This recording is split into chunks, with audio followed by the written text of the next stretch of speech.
What's that sound? It's for amusement only, the EM and Bingo Pinball Podcast.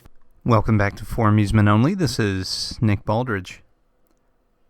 York has come and gone, and this will serve as kind of the wrap-up podcast here.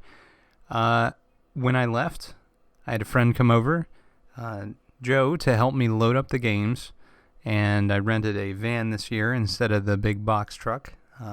I was trying to scale down, so I only brought 2 games with me, the Multi-Bingo and Gay Time. Gay Time every year gets a ton of play. There's a lot of really interesting mechanical movement of both the ball and the numbers on the back glass. So I feel that it's a great show game. It really shows off the potential of Bingo Pinball and many of the decision points. You can start off small and kind of work your way up to understanding all the features on that game. The Multi-Bingo, of course, plays everything, so it's just a matter of finding a game that's to your taste. So, got those games loaded and strapped down. I used ratchet straps. I did not disassemble the heads from the bodies. I was able to tie them securely enough that really wasn't necessary. It also makes it a whole heck of a lot easier when it comes time to unload it. So I loaded up my dolly, my moving cart, all the legs, and some tools, keyboard, and the giveaways this year. Anyone who made a 4 or 5 in a line on any of the Bingo Row machines won a keychain. Keychains are pinball plastic, basically, and they have the logo of the Multi-Bingo, which itself contains the name along with several different unique card styles.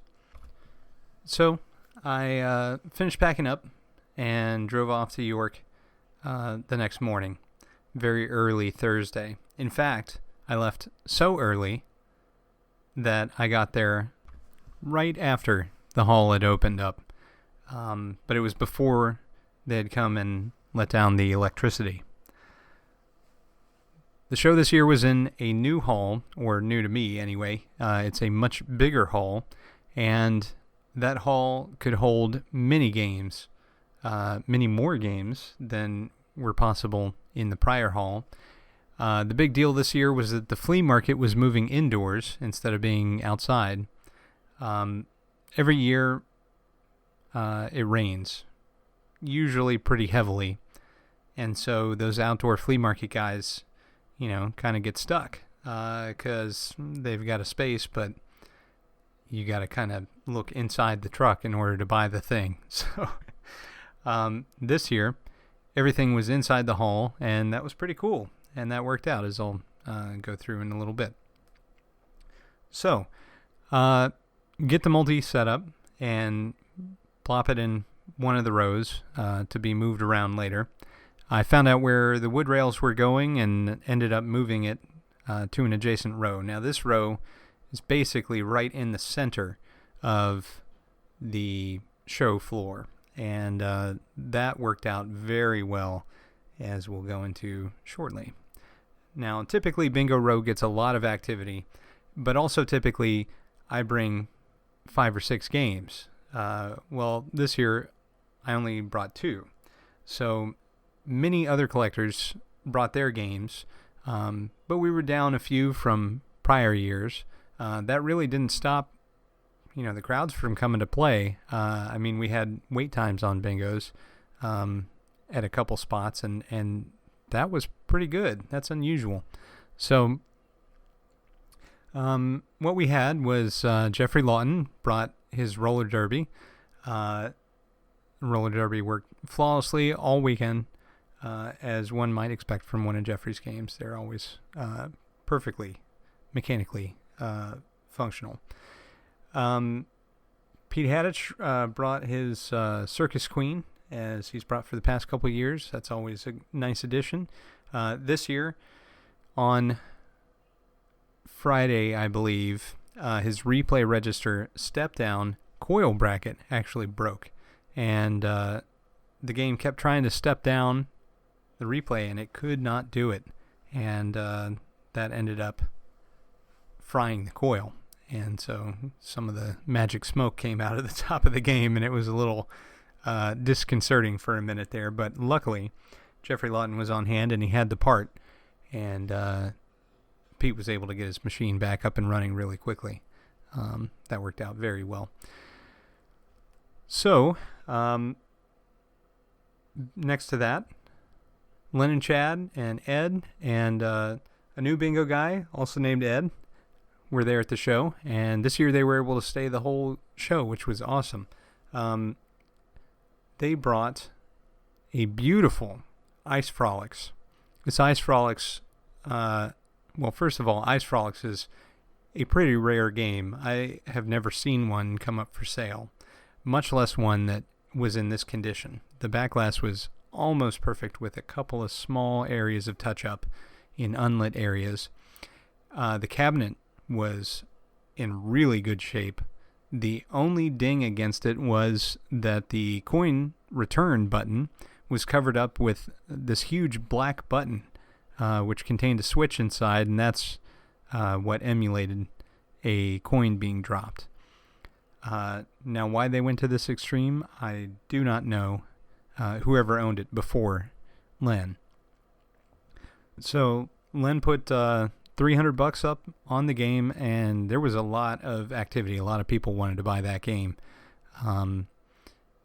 And it worked very well all weekend. There was a problem with one of the numbers, lamps being out, and all three of them ended up being fried. So replaced all those and worked perfectly. The only other problem with it is the ball return. Now, the balls in that game come down, and there are no blocking pieces of wood on the ball return board like there are on a later game, say a Magic Screen game. And because of this design of this ball return board, the balls can actually be going pretty darn fast, and they can come in at odd angles into the trough. That trough must really take a beating from that design, which is okay, except that the balls can actually come down so fast that they can stack. And that happened a few times. So the game didn't see 8 balls, and it wouldn't lift the first ball, and you couldn't override it. So the game had to be opened up a couple times. But other than that, it was absolutely perfect. Now, I don't know on that game if there should be a debuncher. If there should, then that would probably, but not necessarily, resolve the problem, because the debuncher would prevent exactly that. They wouldn't be able to stack because there'd be something physically mounted on top of the trough, which would prevent the ball from flying up there in the first place. Unfortunately, I think based on the design, it could still hang up there. So I'm not really sure what the answer is or how Bally actually fixed that. The ball return board didn't have any holes in it, where I would expect those extra blocks of wood to go. In fact, there was an extra little board that was in front of the trough that actually caught, air balls that were moving with speed. But at any rate, Ice Frolics is a cool game. It takes a scoring from Frolics, which is a 6-card. It's the only 6-card Bally made with extra balls, aside from Mississippi Showboat, where you buy the extra ball at the start of the game. Ice Frolics has a standard 3 extra balls, but it also has the concept of the super scoring card. Now, the super score can be rotated to any card that you want, but unless you have before 4th, you can only rotate it before you shoot your first ball. That is pretty killer as a concept, I think. You really have to pick your card wisely. The difficult thing about Ice Frolics is that your regular card scoring doesn't use odds. in the traditional sense. So there are odds on the backlash, but they only apply to the Super Scorecard. That makes life a little tough if you get a winner on one of the other cards. The scoring instruction cards actually weren't on the game, but luckily they were on the multi, and I was able to show Len, what it should be scoring, and we confirmed it was working properly. The normal card, I believe, scores 4 replays for 3 in a row, 16 for 4, and then 100 for 5. Let me check that real quick. Well, hey, I was close. It's 4, 20, and 100. So that game is also notable because it's the third and final game where Bally used the traditional hold feature. The hold feature is a dual coil system where you can choose to replay your odd balls, your even balls, or none. So the game won't score until after you choose if you have the feature active. Again, this is one of these mechanical features that is so clever and yet so simple when you see it. It must have taken a long time to perfect, is all I'll say about that. Because there are 2 pivot points, and then this dual coil, these are huge coils, on the left side of the playfield underneath. And when you activate that you want to hold even or hold odd, what happens is one of the coils becomes active and pulls this huge rod, which will pull the shutterboard to the left or to the right to drop the appropriate balls. And the layout of the shutterboard is completely different from a normal game. It's pretty fascinating. But at any rate, that got snapped up on Saturday, and there was talk among several folks of who would actually bring it home. But it was Bingo Butch who brought it home. Bingo Butch is the collector who has one of every Bally Bingo and almost one of every United Bingo that was ever produced. So that was good. He had nice frolics, but needed one with nicer cosmetics, so that's what he got. Beside that, Leonard also brought Sun Valley. Now, Sun Valley is one of the king of the moving numbers games. It's a Magic Squares game, but the difference between this and, say, Cypress Gardens is that you have Magic Line F along with A, B, C, D, and E that you can press with the foot rail controls. So F is awarded randomly, separate from A, B, C, D, and E. And so you can have that lit with only A and B lit, for example. And it's pretty cool. Magic Line F is all the way on the right side of the bingo card, and it operates like a magic line, so it moves up and down one position. The magic squares, A, B, C, and D, are in the center of the card and comprised of 4 numbers each. Magic Square E is not exactly a square. It's more of a rectangle, really, that runs along the bottom of the back glass, the bottom row. And the numbers can be rotated from position to position. When I was testing Sun Valley, at one point, I got a hit and thought that it awarded it incorrectly. But there's actually a feature which allows for increased scoring, and my odds were so high that I was concerned that it was just going to rack up forever. But what had actually happened is I had that feature active, and it worked like it was supposed to. What do you know? So, always good to see a Sun Valley. That's a fantastic show game as well. It's like Gay Time. You can explain the basic concept to people and then slowly explain all the moving numbers features and exactly what happens. Great game. So beside that, we had the fabulous Multi-Bingo. It was there for all 3, Thursday, Friday, and Saturday, all 3 days. And I had one crash. And I know what caused it. I've run into a bug with that game before, but have never been able to isolate the problem. And then I had one other issue with the payout, which I'll get into momentarily, and then I had an extra ball issue. Now, I mentioned somewhere, and please pardon me if I repeat myself, I haven't slept forever. And the show was pretty intense as far as the number of people that I talked to and all that. So I'm a little worn out. But I had a fantastic time. And more on that later. I'm just going to keep pushing stuff to later. But Ballerina, let's start there.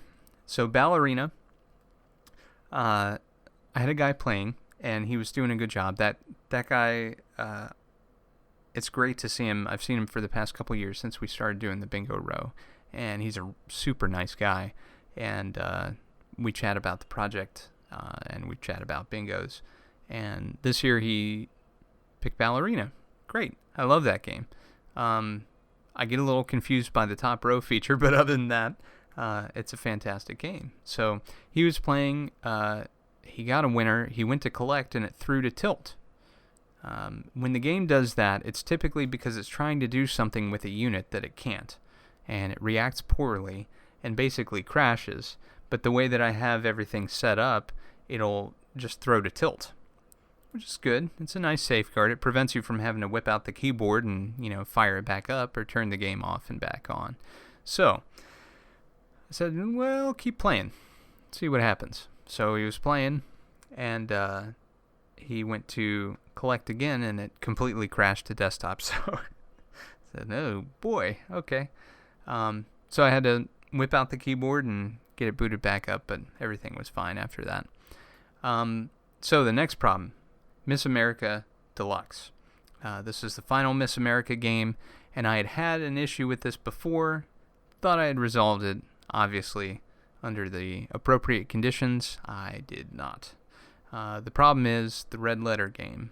The game awards that feature very easily, and if you go to collect it, if the game hasn't engaged the lockout coil, then you can't. It just won't allow you to score the red letter game. I confirmed before I left that it was scoring in every position. Remember, the Miss America games have 2 different bingo cards, and the numbers can actually travel across them. So each row can move horizontally from card to card. It's pretty awesome to see in person. It's extremely powerful.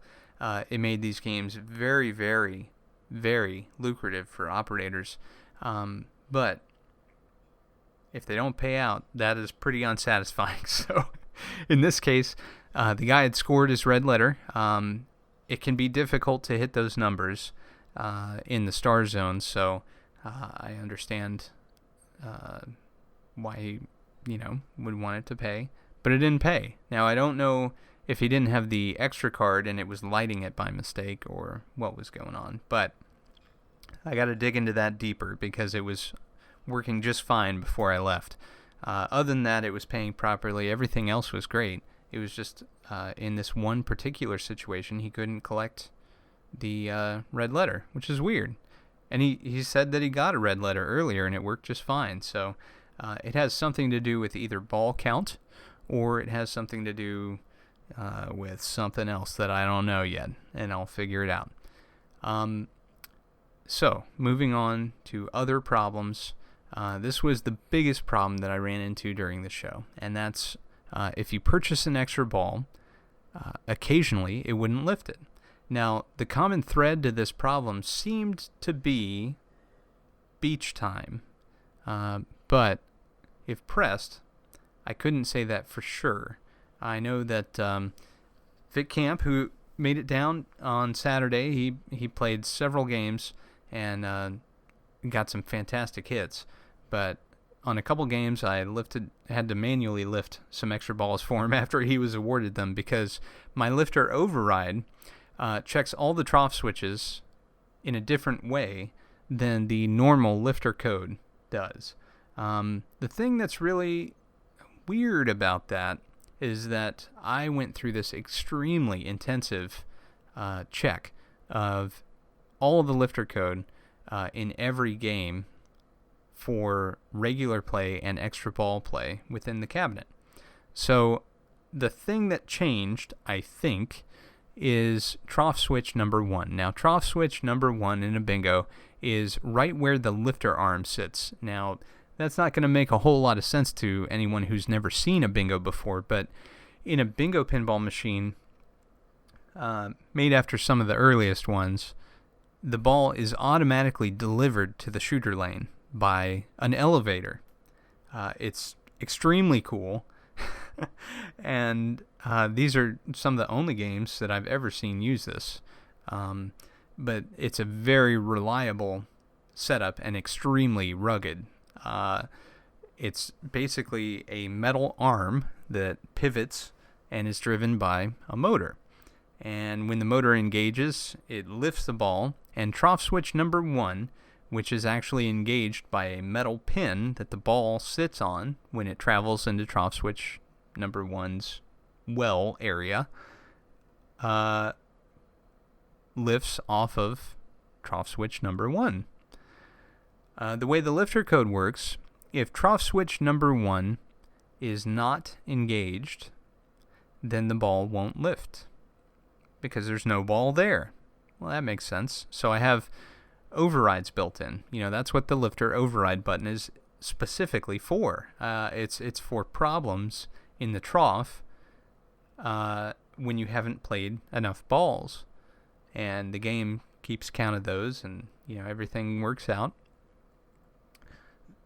So I set up my code to work in that different way that the game does too, where it doesn't look at the trough switches per se. It looks at the ball count, but there has to be, the shooter lane has to be clear. So there's a switch in the shooter lane, and when a ball is sitting there, it will not lift another ball, and that's by design. You don't want to fill up the shooter lane with balls and then have nothing there. Now, if you manage to soft plunge the ball just enough, then it'll pass through the ball gate and then come back down. It doesn't go all the way through the ball gate. It comes back down to the shooter lane, and another ball has lifted in its place. That happens on the regular EM bingos as well as my game. I have the switch adjusted so sensitive. You have to really have a serious accident there for that to happen. My shooter rod is also really, really tight, meaning it's hard for a player to actually plunge softly enough to get a ball stuck like that, but it can happen. It happened a couple times during the show. With the number of games played, which we'll get into in a little bit, it's really not surprising. So, trough switch number 1 is my prime suspect, and that's because I made a change to it right before the show. Last year, I'd put a little piece of heat shrink tubing on trough switch number 1 to try and make it more reliable.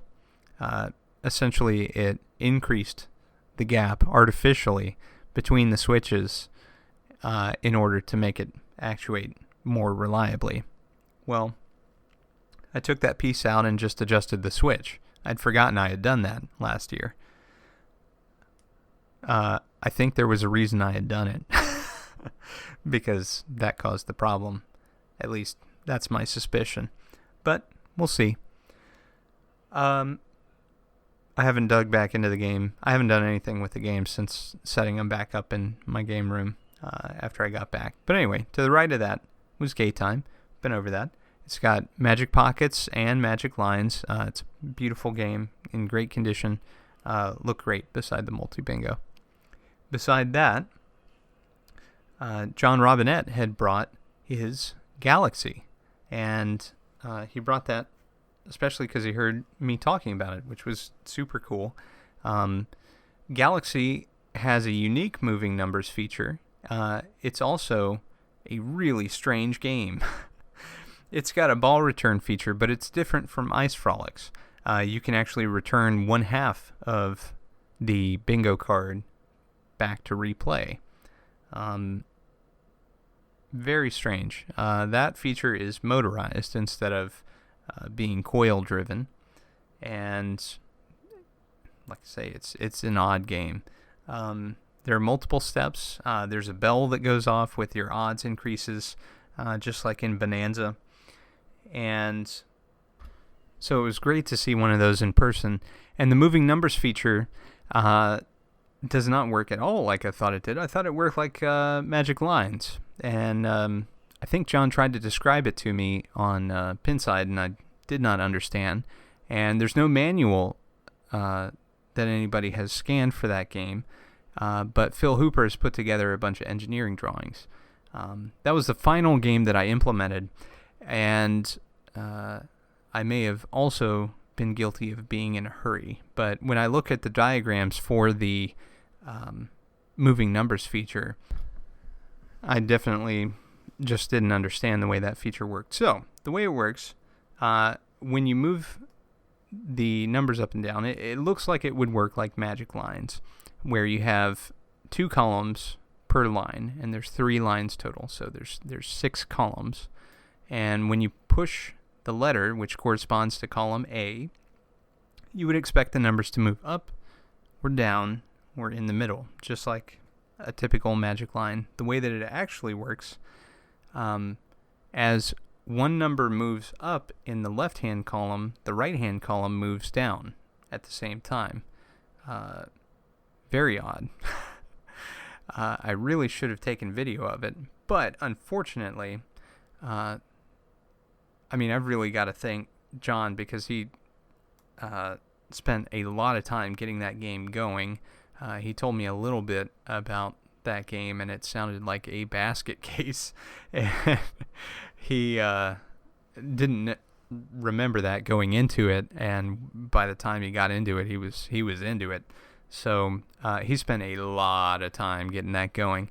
But he also, unfortunately, had to spend a bit of time getting balls unstuck and stuff like that, because the ball return feature has a centering switch on this motor, and unfortunately that switch had broken, and so he had to make some quick adjustments, but it still wasn't quite reliable, so that feature was disabled. Unfortunately, he had to leave the show a few different times. He had some family stuff going on, which is, I can't believe he made the time to come to the show with all that stuff he had going on. But he left, and then some balls got stuck, and unfortunately he didn't leave the keys with anybody, so the game was down for a period of time on each day. And beside his game, Jim Holder had brought his Miss Universe, and Miss Universe is a really weird game. I would say it's an odd game. It's not weird. It's just different. It is a 3-ball game. It's the only 3-ball game that Bally made. The bingo card is long and short, so it's very narrow, long and narrow. It's several columns wide and just a few rows deep. And the big deal with this game is because you only have 3 chances, and again, your odds are for 3 in a row, 4 in a row, or 5 in a row, you have to use spotted numbers to your advantage, and the game gives you multiple ways to win spotted numbers. Now, one thing that I learned from playing his game again, I haven't played it in a couple years now, is that I have my implementation of the mystery spot incorrect. So I'm really glad that he brought his game, because the way that I implemented the mystery spot, it never robs you of the number. In my opinion, that's a bad feature, that mystery spot. The thing is that you have to pay to earn it, and you either get red or yellow or both. And there are a total of 6 numbers that it can land on, and it's either going to be a red number or a yellow number. Now, that has nothing to do with whether it's in the red line or the yellow line. It's just the color of the number in this little feature. To earn the feature, you have to shoot your second ball and hit the rebound rubber. Why is that, you may ask? Well, because it puts your ball in a particular spot, probably. And the likelihood that you'll miss your number is higher because you're actually aiming for the rebound rubber instead of aiming for where you're supposed to go. But the real travesty with that feature is that you hit the rebound rubber, it spins and selects one of the mystery spot numbers. Well, if it's in the opposite color that you haven't paid for, then you get nothing. So, unfortunately, you still have to shoot for that rebound rubber because there's still a chance that you might get one of the numbers that you need. But I don't know. I just think it's poor because it takes something away from the player. You have this feature qualified, you're using it, but you don't actually get to use it, if you see what I'm saying. The beauty of most of the Bally Bingos, especially, is that when you have a feature, it's never taken away from you, unless you're timed out of it. There's never a point where a feature is removed that you've already earned. And in this case, I feel like it's having the rug pulled out from under you, if you know what I'm saying. So that part's unfortunate. Now, that didn't stop many people from playing that game. I mean, that game got played a lot. And there was at least 4 in a row on it from someone outside of the bingo row. And there were several people within the bingo row that got 3, 4, 5 in a row on that game. So it's not like it wasn't being played. It's just that it's an unusual game. But again, I'm really glad that was there in the show environment. It gave me a chance to reconfirm some stuff that I had implemented, and that was one of the last games. In fact, I think that might have been 2 from the end. You know, there was one in between it and Galaxy. So, again, it was good to confirm that, and it was great to see Jim again. He wasn't able to bring any games last year with some health stuff that was going on, and it was great to see him, and you know, he was doing well. So aside from that, those were the games on the first day. In the flea market, there were 2 different bingos. There was a stock market that looked to be in pretty darn good shape.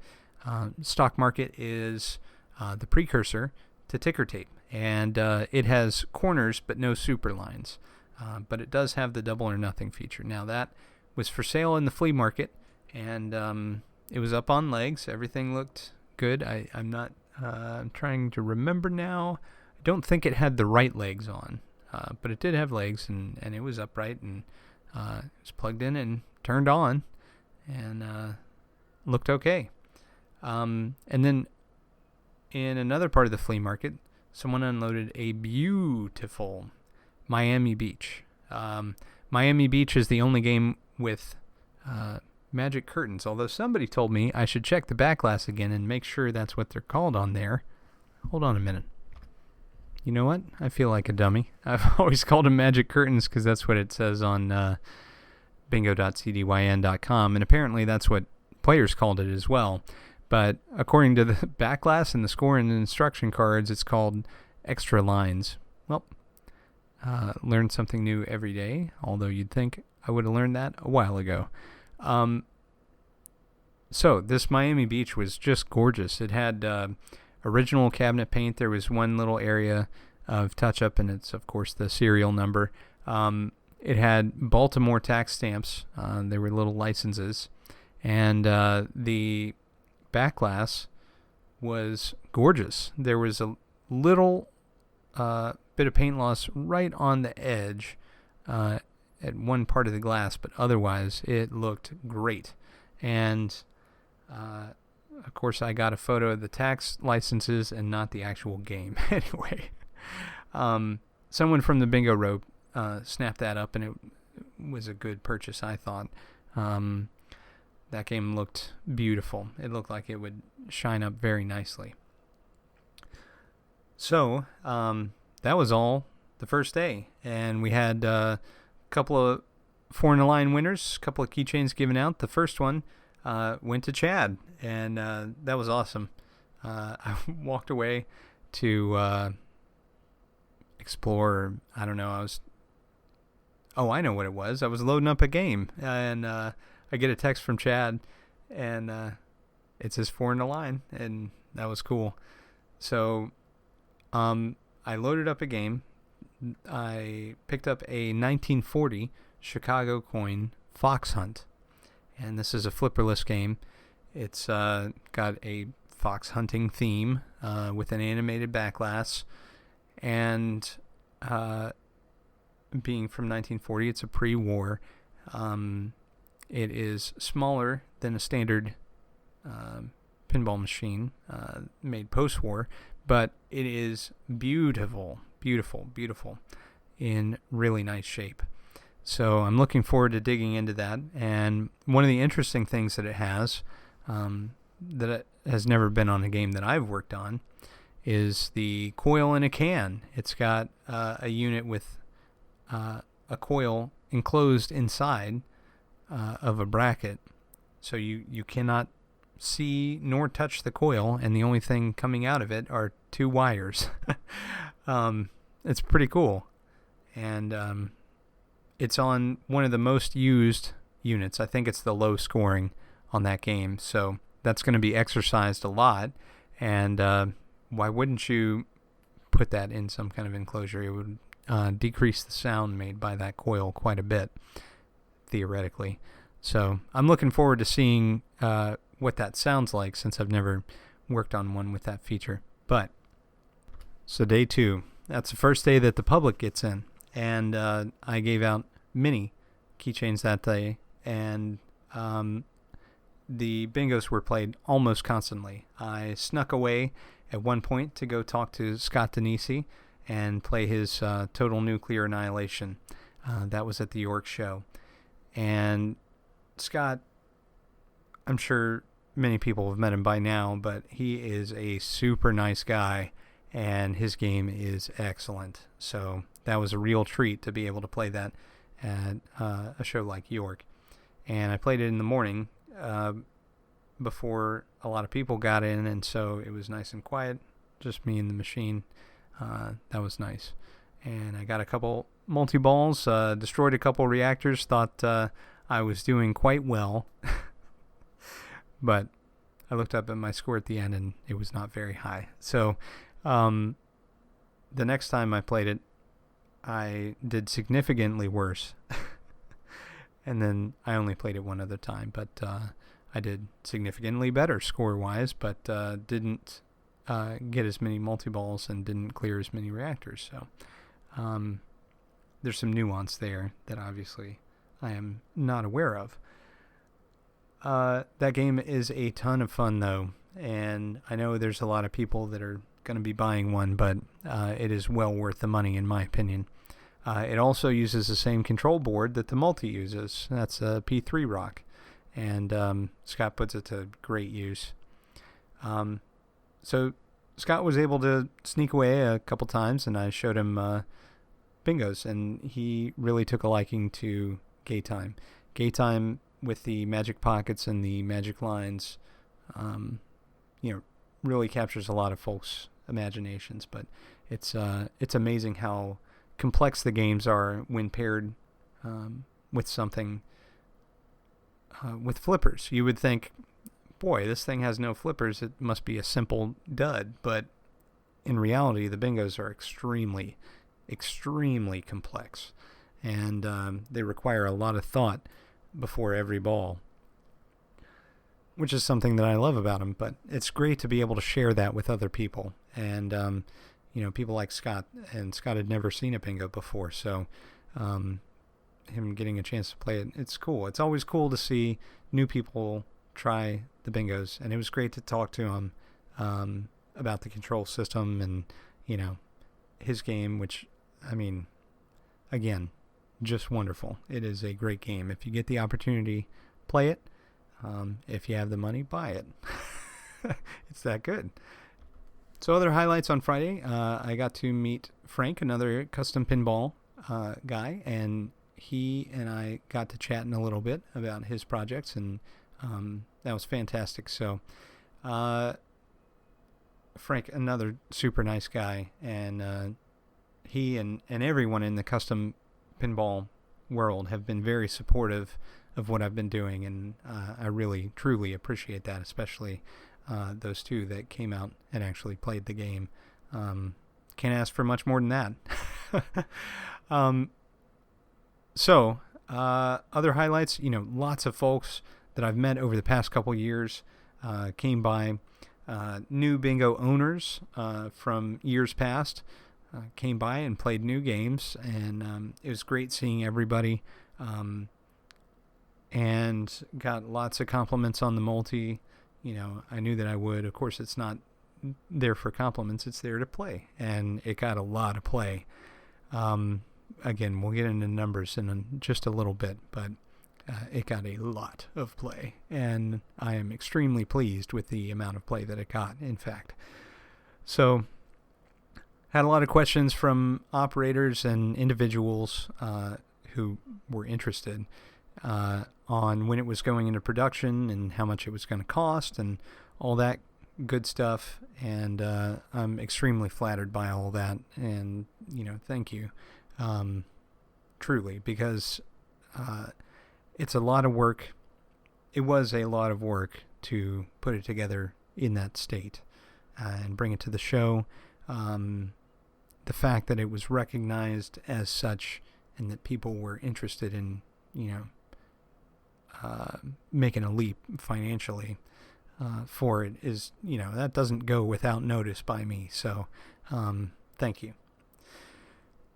So that was Friday. I mean, keychains galore. And unfortunately, I didn't get a photo of every winner. And I suspect there's some people that walked away without keychains just because it was so busy. And that was not my intent. If that happened, if you got a 4 or 5 in a row on any of the games and you happen to be listening to this, let me know if you didn't get a keychain, and I will mail it to you. Again, I didn't mean to snub you. I was trying to carry on 7 conversations simultaneously. It's can be a little difficult, and I'm sorry for that. So, that was Friday. We went and got dinner, and then it was time for Saturday. And did I mention that Phil Bogema came all the way from Denver? That meant a ton to me. I cannot believe, and it's not just for me. He came to meet all the guys out here on the East Coast, and it was just awesome. See him play the games and hang out and talk and tell stories and, all those things. We really got to spend some quality time, I think, chatting about bingos and everything. And I really appreciate him making that trip. It was a long trip for him. So, Saturday. And Phil was there all 3 days, by the way. I think I completely neglected to mention that earlier, but he was there Thursday right at setup before we had power. He was there, and he helped me unload from the truck, and helped me load up too on Saturday. But at any rate, Saturday my goal was to get Rich, who's the person who runs the show. He's the guy in charge, to play the game. I've been hounding him. Hounded him last year, and I was hounding him this year, and he said he finally got a chance to play it, and unfortunately I was away from the game for a minute, and that's because I was over waiting in line at TNA in the morning, so that was the 3rd time I had played it. So that was unfortunate, but the rest of the day was very busy. I rarely walked away from the game. Vic Camp came down. That was awesome. It's always great to see Vic, and he got a 5 in the line right away on what was it, Ice Frogs, and he almost had a double 5 in the line, and it was great to watch him play. That's always very entertaining. And he does, a great job. He always gets a pretty big hit. So he played the multi and played a few different games. He played Beach Time and got a hit in 3 different colors at max odds, 192 for each color. That was cool to see. A couple of dedicated flipper guys came over and actually tried the multi, and that meant a lot to me too. Wood rail and metal rail guys. It's hard to make that leap, but it's really appreciated by me. I mean, I know that some people, it's just not their cup of tea, but it really means a lot that they gave it a try. And in some cases kept coming back, which is even better. So, that was Saturday. Saturday was very special. I had to say goodbye to everybody because I was making a special trip right after the show. I went up to visit with Bingo Butch and his son Mike, and I got to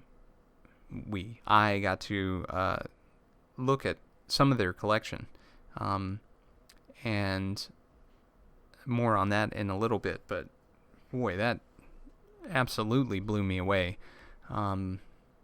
You talk about a number of games, and it's hard to imagine, and then you see it and you go, oh my gosh, this is a lot of games.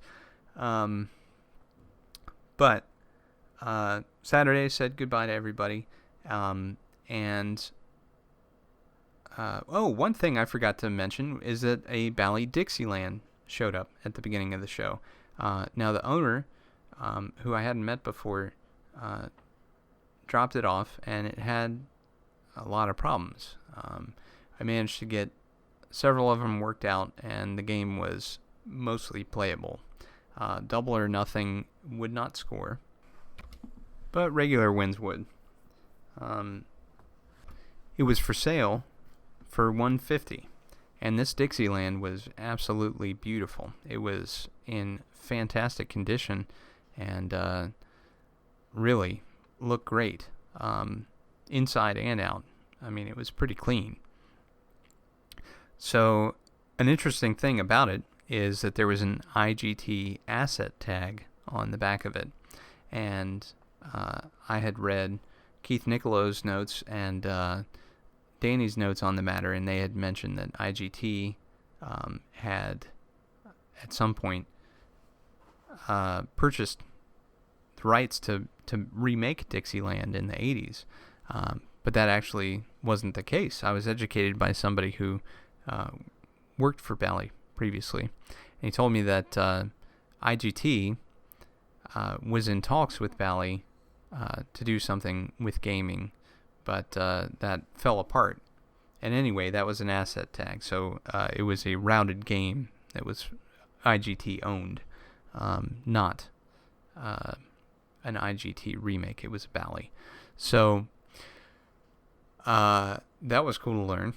But even cooler is that a young guy that I know, Steven, picked that up. That was his first bingo, and but then he had the problem of having to move it.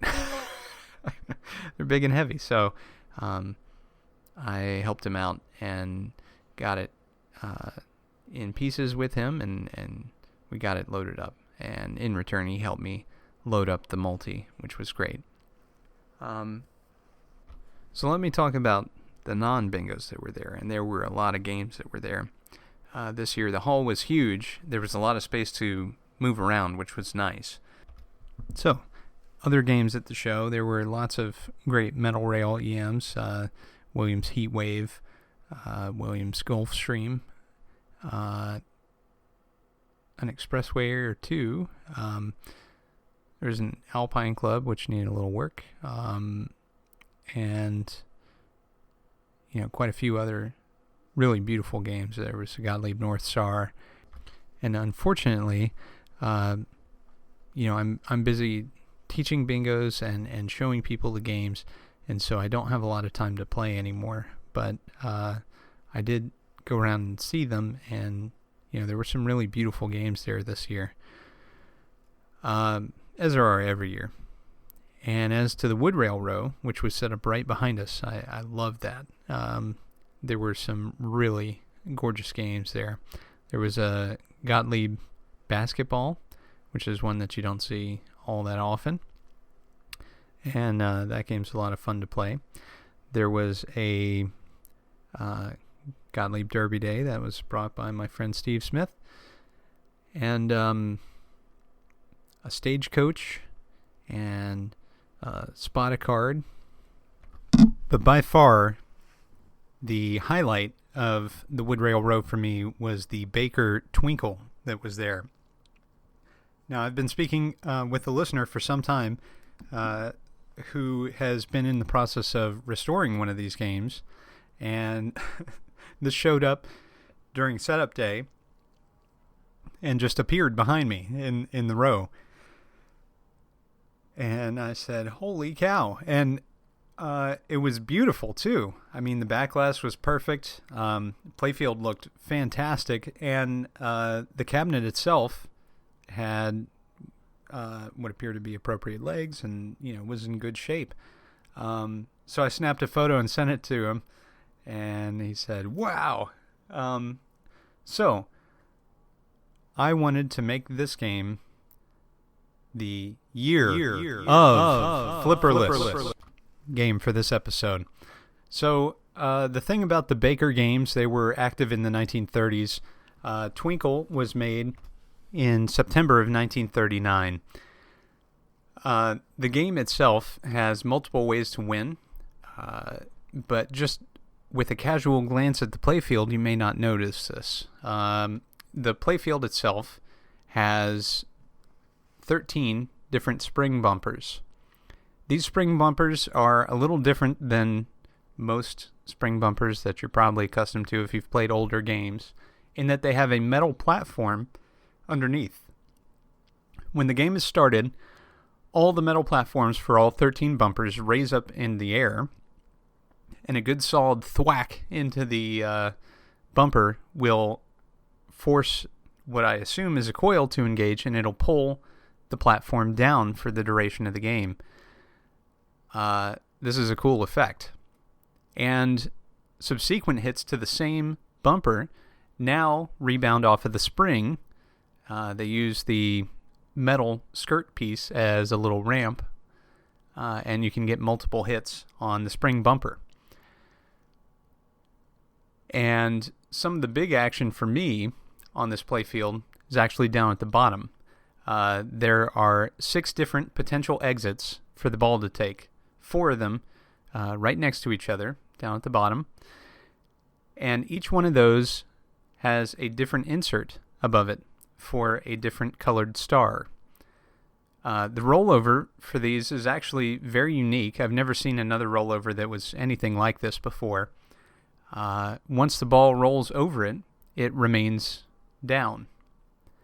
And when it's down, it turns on the lamp on the playfield for that particular star. It also turns it on the back glass.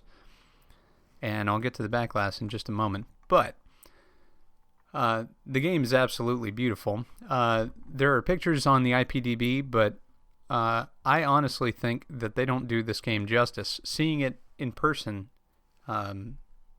was an eye-opener for me. I looked at the art for it and thought it looked cool, but it didn't look anything near as detailed from the photos that I'd seen as it did in person. So if you have the opportunity to see this game, I would definitely take it.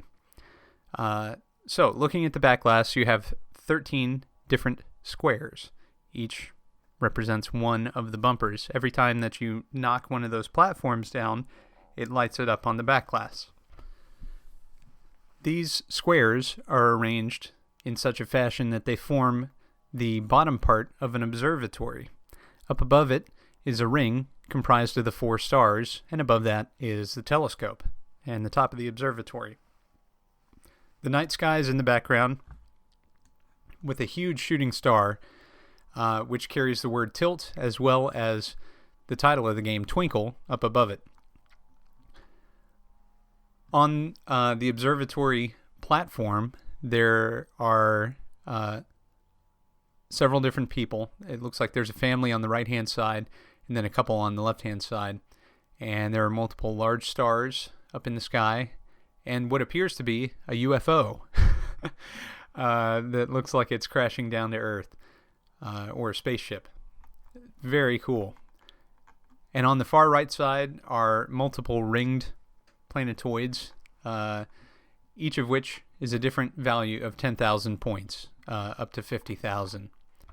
Back down on the playfield, in the upper left area, the credit projection unit actually shines through the upper left ball arch. And there's a little card that says free replays, and then the projected number comes through that. That is a cool touch. I've never seen one that was down on the playfield, at least in that particular area. And I think it's great. I mean, it's there if you're looking for it, and it fades into the background if you're not. Looking at the score and instruction cards, if you knock out all 13 bumpers, meaning you pull the skirts down in one game, you receive 2 replays, and each subsequent bumper hit counts as another 2 replays on any of the bumpers. I've never done that. I've come close, but there were a couple of them. The adjustment on those must be very sensitive, or tricky, I guess I should say, because there were a couple bumpers that no matter how solid the hit was, they wouldn't retract. The other way to win is by hitting all 4 of the rollovers down at the bottom, and when you do so, you get 2 replays for that. Now, I was able to do this, and this is where bingo skills come in handy.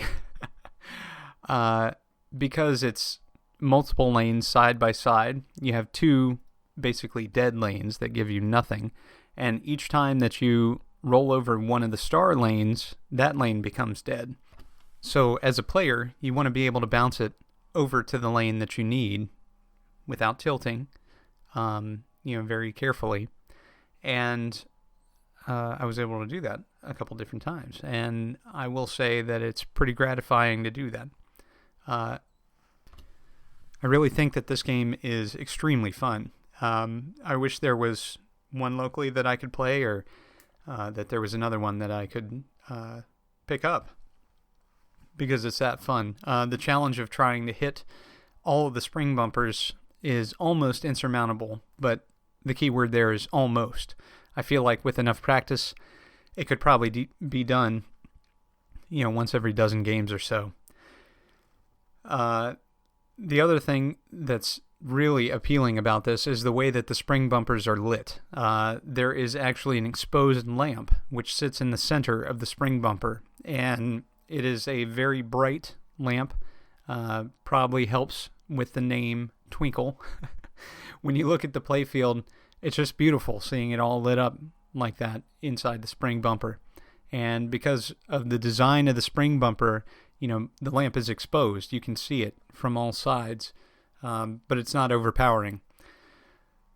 So, the last thing that I'll mention is that the back glass actually has animation, and different elements on the back glass will flash when certain score thresholds are achieved, or different things are accomplished on the playfield. That's a really cool finishing touch on this game. It's amazing some of the stuff on these games from the 30s that they were able to cram in. And I will say that the listener that I mentioned has been looking for a shooter gauge for a Baker machine for quite some time. If anyone listening happens to have one, please let me know, and I'll get you all in touch. That's going to be a hard piece to find, but it's the thing that he needs to complete his machine. So if you're able to find that, or you happen to have one in a part stash somewhere, just let me know. Well, again, I want to thank everybody who brought games to the Orc Show, be they modern or bingos or EMs or something else entirely. purely mechanical, pre-war, whatever the case may be. I have a lot of fun every year going to the York Show. It's a smaller show. It's quieter.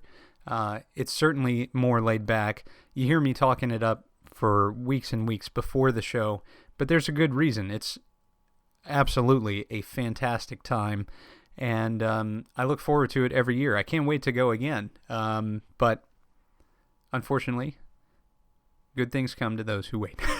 So, next year, hopefully, I'll see some of the same great faces that I saw this year. Hopefully, I can continue to convince people to bring games for the Bingo Row. That's been a great success, and it's really thanks to everybody who brings the games, as well as those of you who have come to play them and know them, understand them, and love them, hopefully. Thank you all for coming to play. Thank you all for trying the multi-bingo. That really means a lot to me. Obviously, I've put a lot of effort into the multi-bingo, and I hope that it shows. I hope that you had a good time with it. And if you had any suggestions, I'm always open to hear them, and I may or may not implement them, but I'm always open to hearing them. But by and large, people didn't have suggestions. There were those bugs that I noted. I'll get those taken care of ASAP, and it's going to be on to the next project for me. I have so many things that I want to do.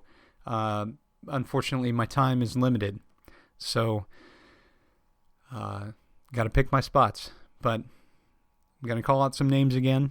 Thank you to Phil, to Vic, to Jeffrey, to John, to Jim, to Len, Chad, to Ed, to the other Ed, and thank you all again for playing. All right, everybody, that will do it for tonight. Thank you very much for listening. My name again is Nick Baldridge. You can reach me at foramusementonlypodcast@gmail.com, or you can call me on the Bingos line. That's 724-BINGOS1, 724-246-4671. You can listen to us on iTunes, Stitcher, Pocket Casts, via RSS, on Facebook, on Twitter at Bingo Podcast. You can follow me on Instagram, also at Bingo Podcast. Or you can listen to me on my website, which is foramusementonly.libsyn.com. Thank you very much for listening, and I'll talk to you next time.